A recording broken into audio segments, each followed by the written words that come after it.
30 सालों में ये सबसे ज्यादा वोटिंग परसेंटेज हुआ है फर्स्ट चरण के चुनाव में, ये क्या दर्शा रहा है सर? 30 सालों में नहीं, आज़ादी के बाद बिहार में हुए चुनाव में ये सबसे ज़्यादा वोटिंग परसेंटेज है।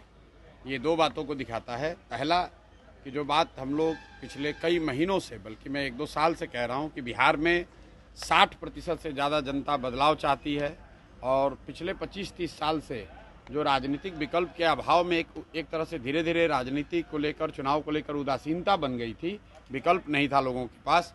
अब जनसुराज के आने से उनको एक नया विकल्प मिला है और बढ़ा हुआ जो वोटिंग परसेंटेज है वो दो बातों को दिखाता है। एक कि लोगों को एक नए विकल्प को देखकर उत्साह रहा है और बड़े पैमाने पर वोटिंग हुई है, बदलाव के लिए वोटिंग हुई है।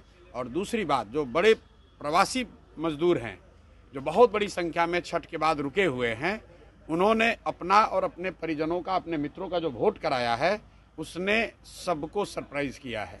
और जितने लोग ये बैठे हुए थे कि महिलाओं को 10,000 पैसा मिल गया और उसी से हम लोग जीत जाएंगे, इन चुनाव में महिलाएं तो हैं ही, लेकिन महिलाओं से बढ़कर प्रवासी मजदूर एक्स फैक्टर है। इस चुनाव का एक्स फैक्टर प्रवासी मजदूर हैं। वो क्या कर रहे हैं, वो अपने दोस्तों, मित्रों, परिवार वालों से कैसे वोट करा रहे हैं, इसी से बिहार का चुनाव तय होगा।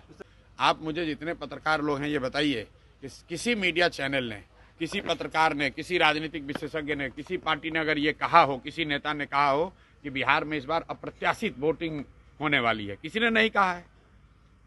और ऐसा नहीं है कि महिलाओं का वोटिंग ज़्यादा हुआ है। पहली बार बिहार में युवाओं की वोटिंग सबसे ज़्यादा हुई है। सबसे ज़्यादा एग्रेसिव होकर युवा वोट किया है।